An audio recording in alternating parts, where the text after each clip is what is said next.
all of the stock indices are showing this butterfly pattern that we see here.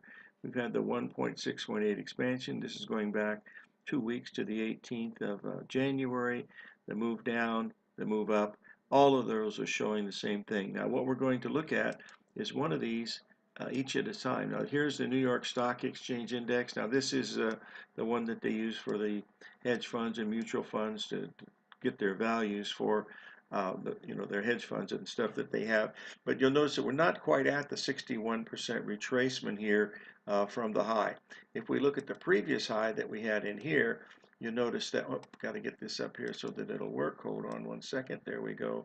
You see that we are there, right spot on from this high right here.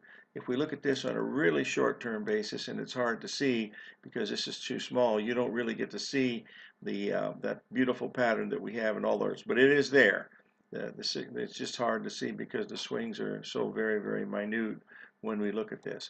Now, if we take a look at the NASDAQ, you can see the NASDAQ number is right here. There's that same pattern that we're looking at right here. That was the one we showed to start the program, and also it was down on the day, and whereas the regular markets were up, that was mainly due to Amazon. And so we're expecting a pretty good sell-off starting in here. We're extremely overbought here over the past two times. If we take a look at this, you'll see this same pattern that we just drew. That's the same one that we started the show at. There's your A, B, C, D, and you'll see the expansion number, and everything lines up as we expected. Here's the Dow Jones Industrial. Shows the same pattern here. Very much smaller, but we'll look at this on an hourly basis so you'll be able to see it. It's basically showing that you're having a tremendous amount of bullishness here, and it's extremely overbought.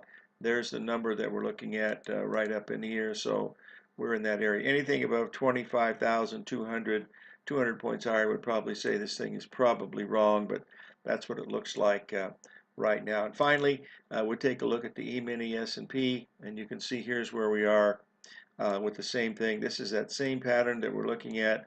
This is that 4-hour chart at this strong resistance level, and if we looked at this on the daily, this is the one that we featured last week. There it is, setting right at the 78% level here, 61% retracement here. I'd be a seller at 27.05, and you have to put about a $20 about 20-point stop on that because it's kind of wild, but it's got a lot of potential. See, we should get ready to start going down Monday or Sunday. They should start down. So live every day in an attitude of gratitude, and may God bless.